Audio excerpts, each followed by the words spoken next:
violence against women and underrepresentation of women, both of these things are getting exacerbated with the pandemic.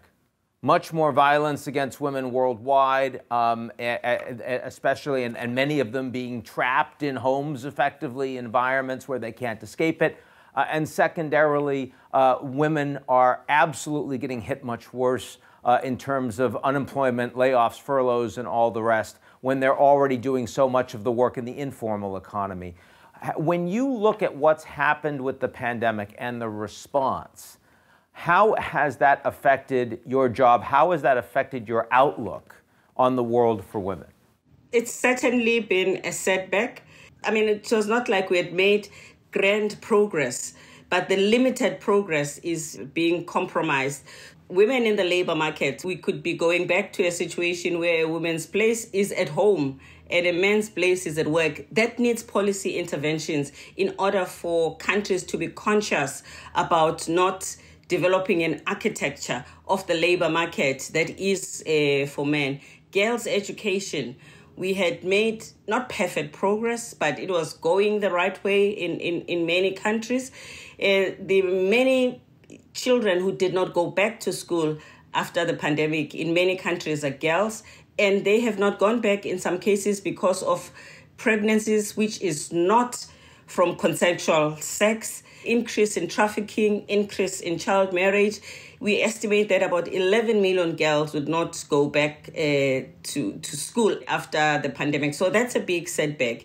And of course, when we think about women and work, women have lost jobs in such large numbers because they were in the value chain of work in those levels where jobs are not secured. They don't have benefits. They are easy to lay off. They don't have savings if they are in the informal sector to maintain themselves so that they can go back to pre-pandemic economic activity. And part of what is missing there is decent work. If women were mostly in decent work, they would stand a chance of surviving the pandemic. And when we look at fiscal stimulus, we want to see the correlation between how the package has been put together and the response to these issues that are affecting women directly.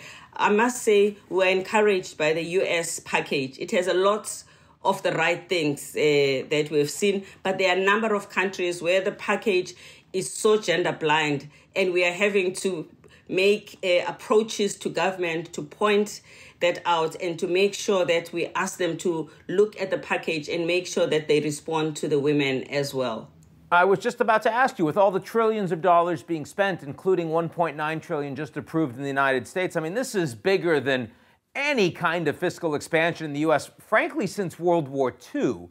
So, I mean, it's wonderful to hear you say that you think that this has actually been done in an intelligent way. Talk a little bit about what you think it's doing that's targeted in a way that's going to be useful to address this huge hit that women have taken here in the United States. The fact that it is going to enable women to continue to have food, you know, this basic thing, when it's not there at home, it's a woman's headache, that it's going to enable women to be able to keep a roof over their head. Again, another big problem for women.